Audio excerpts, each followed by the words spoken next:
everybody. My name is Larissa, if you don't know me. I use they, them pronouns. I'm located in so-called Portland, Chinookan lands. My ancestors are from South Asia and Europe.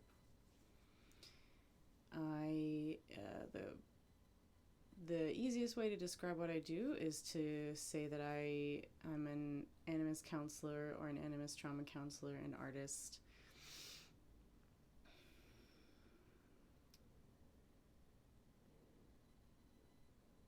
I wanted to share my story about recovering from addiction to victimhood, and I'll break down what that means, but this is also something I'm trying to use for my own process and my own wellness, and so I'm holding myself in a soft ritual space as I tell this story, and I will probably take moments to let things move or to really center the embodied experience of telling the story. And the first thing I'm going to do is actually take the next few breaths to just drop in as deeply as I can into my own sense of center, my own sense of deep gravity, primarily in the belly, the bowl of the body, and all the resource, the sense of connection and belonging that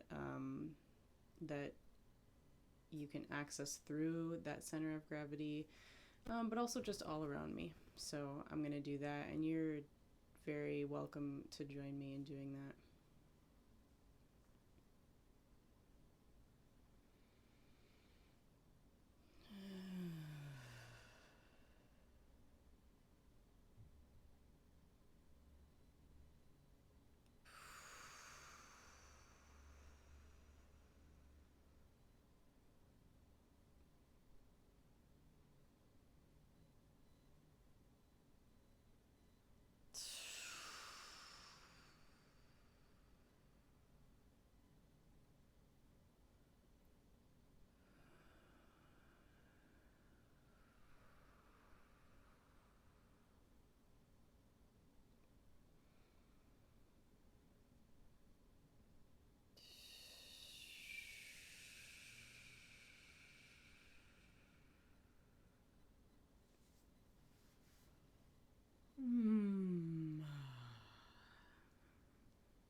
At any time throughout this video or recording, if you start to feel discomfort in a way that doesn't feel sustainable or feels overwhelming, you're encouraged to tune into your senses and to focus externally, if you like, to stay connected to nice, easy belly breaths, to your own sense of center, your own sense of belonging and general okayness, connected to that low belly sensation. And if you aren't familiar with doing any of those things and you start to feel overwhelmed watching this video, I just recommend you maybe pause and take a break, do what works for you in order to come back to a place where it feels sustainable or comfortable enough, or maybe just the right amount of stimulus to continue. And that might not be for a long time, might not be ever, and that's fine. So please take good care.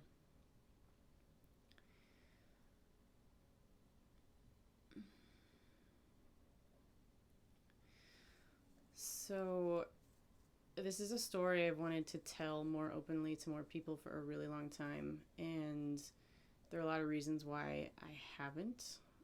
I don't know that I'll get too much into that, but just an acknowledgement for myself that this has been hard. It's been hard to get me to this place where I can just speak openly and honestly, because I think there are a lot of spells and patterns in the world right now around pain, around hardship, especially in the Western world, that are really tricky to navigate.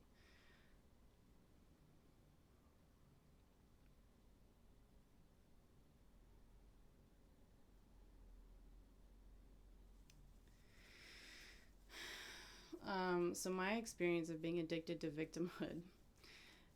First, I'll just say that I spent, since childhood, for as long as I can remember, I now recognize that I have had a life very, very haunted by trauma responses.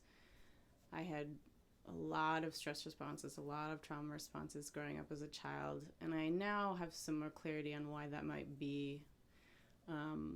But that's been my experience.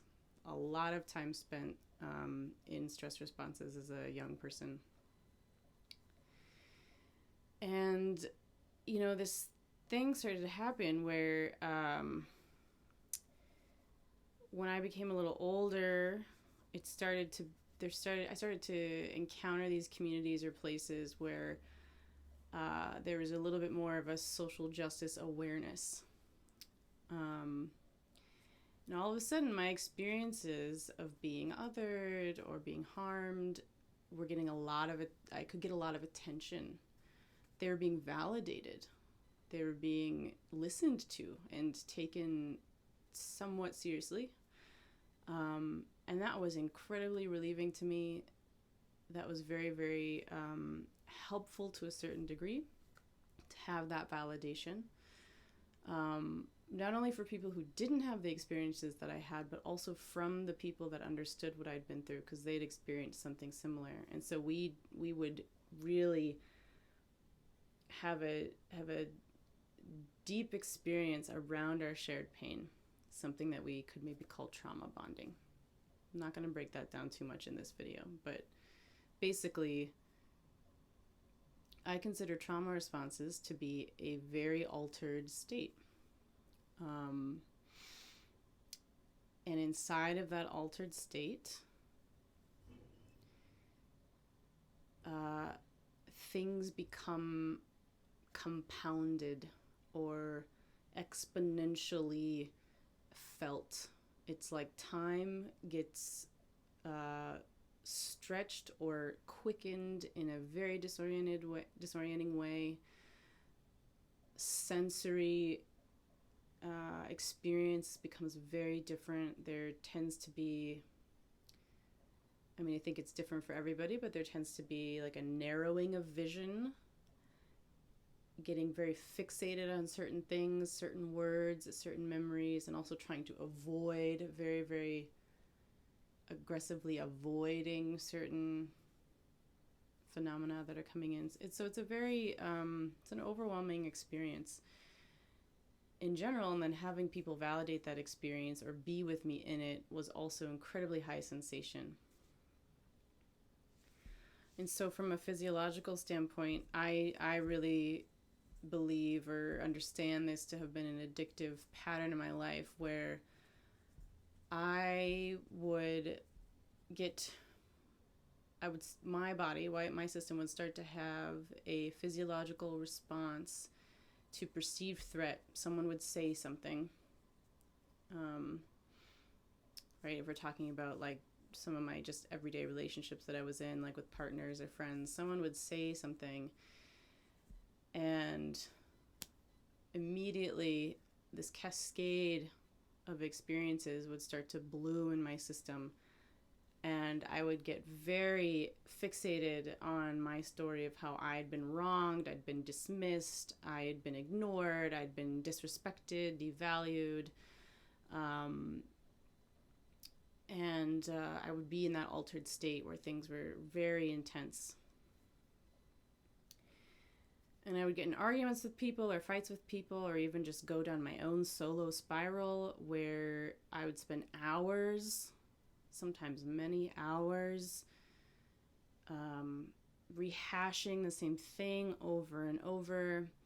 insisting on being right and also grasping for something.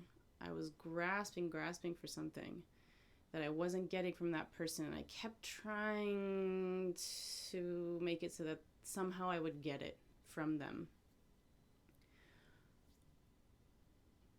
And so that's a lot of adrenaline. That's a lot of cortisol. That's a lot of also painkillers in a strange way. Like, with adrenaline and maybe endorphins, I was in emotional pain, but my body would feel very lit up and also, full of energy. And I would feel relief from certain like bodily pains. And I would go and I would go and I would go and then I would crash. And then there's this major crash of just like, I like wore myself out completely. We wore ourselves out completely. And then there would be like a coming back together sometimes, like with romantic partners. And that cycle of going super hard into intensity and oh my God, going, adrenaline pumping, and then crashing and feeling the relief, that pattern of seeking relief after really intense stimulation, that became addictive to my system.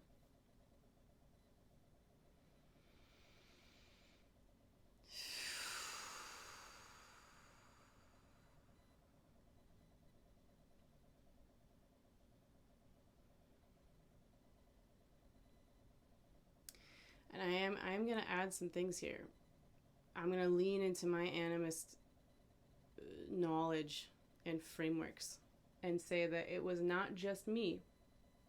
It was not just me. It was not just me and one other person in those situations. It was me and ancestors who are on a spectrum of ghostliness. You could also call it trauma energy. Ancestral trauma patterns being acted out through my body, through that shared experience and shared field, sometimes with other people. And I was being possessed by those energies. And that possession would range, it could be somewhat mild to like a complete identification with that trauma energy, that feeling of being wrong, the fixation on what I needed, what I thought I had to have in order to be okay, that was never coming from inside. In those moments, it mostly never occurred to me that what I needed to come from something very, very, very deep inside. I was always seeking to get it, to get something from others or from the environment. So that grasping energy, that hollow, bottomless, unsatiated feeling was not just me. It was also lots of ghosts and basically many beings who, for whatever reason, they have not unfixated themselves from whatever it is that they're obsessed with. Their pain, their story of what's happened, or even the harm that they've perpetrated, or something that they think they're entitled to. And they're just fixated, okay? Ghostly. It's a ghostly energy.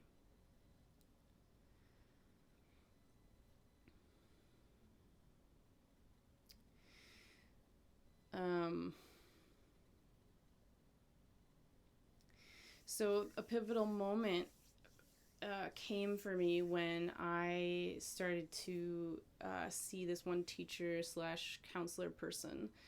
And I would come to her, and I was dating a cis man at the time who I had many complaints about, and I would come into session and I would be like, he did this thing and he's so oblivious, and he dismisses me, doesn't listen, like he's blah blah blah, just like all this story about all these ways that I was being harmed or victimized by the relationship while choosing to stay in it, or like kind of jumping in and out, but coming back, always coming back. And she would say this thing to me. She would listen. And, with care, no judgment. And then she would say this thing to me. Okay, where in that situation did you abandon yourself? Where in that situation did you abandon yourself? At what point did you leave yourself?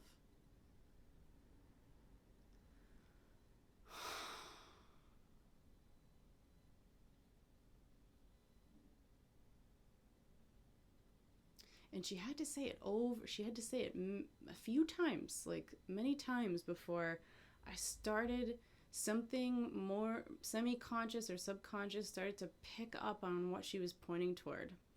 And it's like I started to see through this fog, this distortion of where I had responsibility inside of that situation.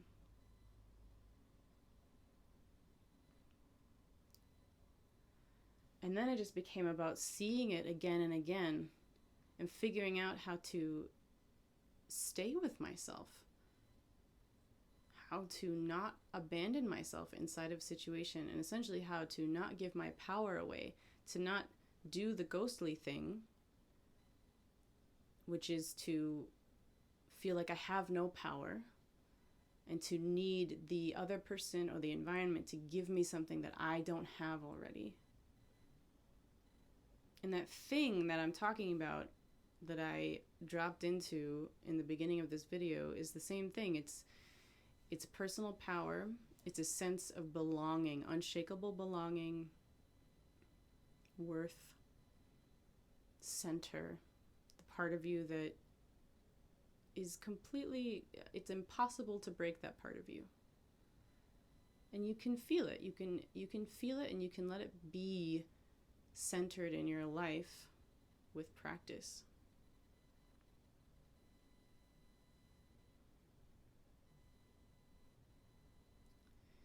And so she helped me start to sense that part of myself and start to be able to track when I was not connected, when I started to disengage from that sense of personal power and start to play this other game, the game of being a victim of things happening to me, and abandoning all sense of being being with myself inside of that experience.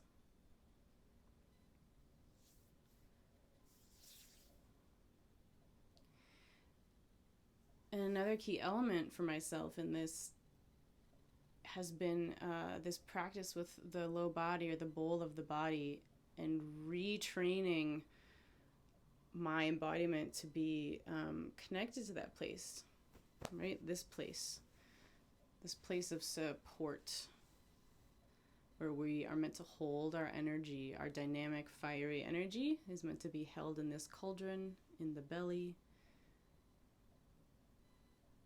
And it's really simple. As soon as I started practicing that a lot, that fog started to disappear more and more. And all of a sudden, I was no longer as easy to possess.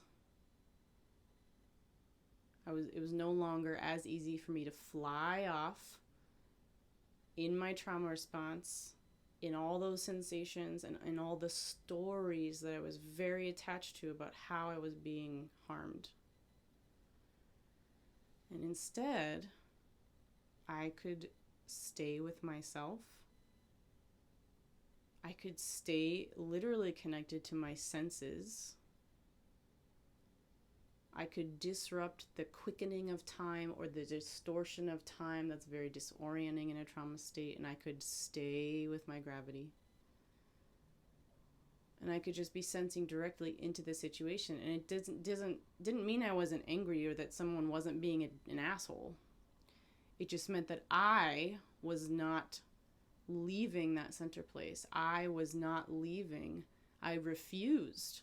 And I continue to practice refusing to leave that basic sense of self-worth that, again, it's just there. We just have to be connected to it and practice connecting to it.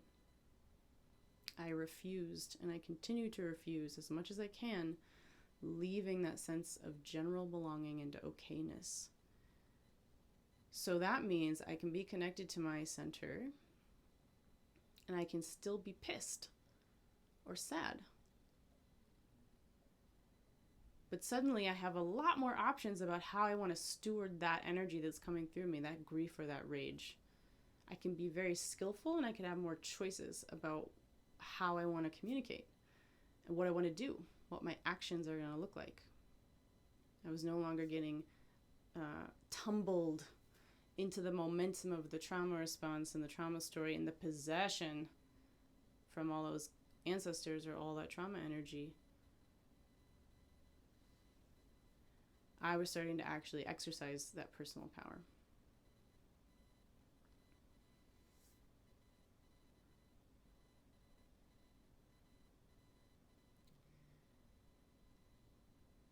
So personally, my goal is to reach a point where I am impossible to offend, where I am impossible to hook inside of a game where I suddenly make myself smaller than I am. I suddenly give my power to somebody else, or I agree to take somebody else's power when they give it to me. I don't want to do that.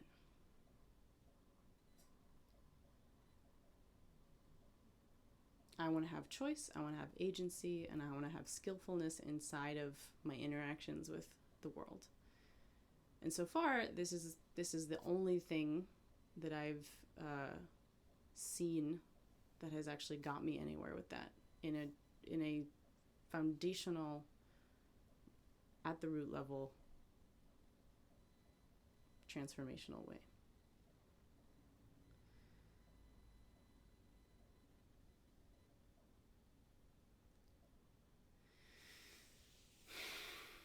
One last thing I want to say about this is that I started to realize that when I was flying off into that victimhood possessed place, I was also still avoiding a lot. I was still dissociating from my experience, which makes sense because trauma responses are partly a way for us to protect and a way to not, well, I don't know about that. It's maybe just what happens. It's just what happens when we're not ready yet to really be able to digest what's coming through. And then I found with practice, as I was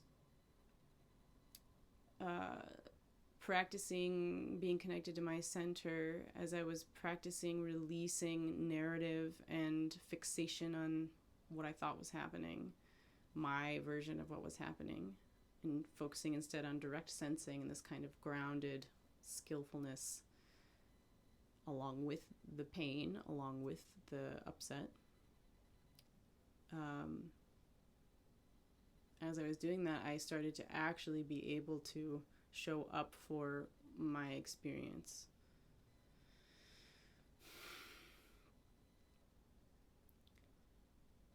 There's something about that ghostliness or that trauma energy that does not know how to, or does not want to, or needs some help with actually being able to reconnect and really be with the fullness of what has happened.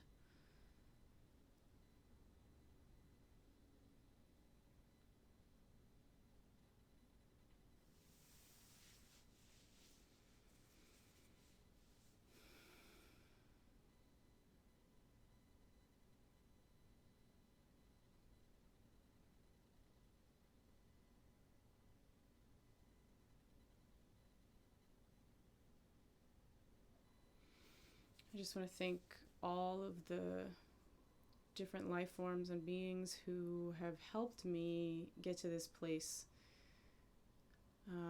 This is a much better place to live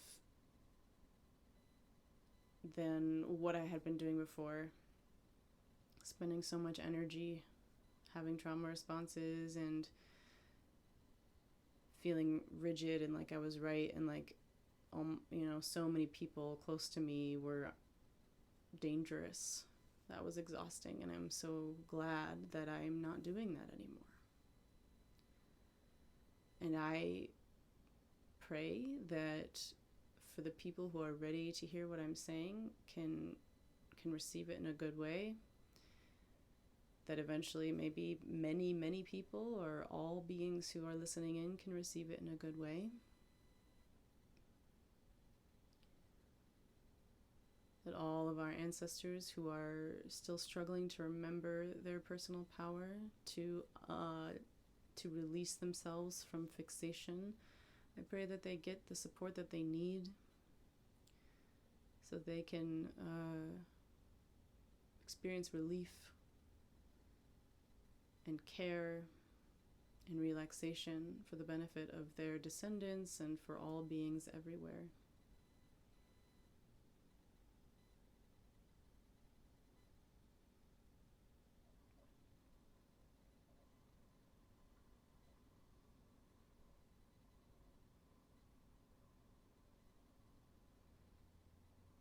I think that's it for now. Thank you for watching or listening. Wishing you well.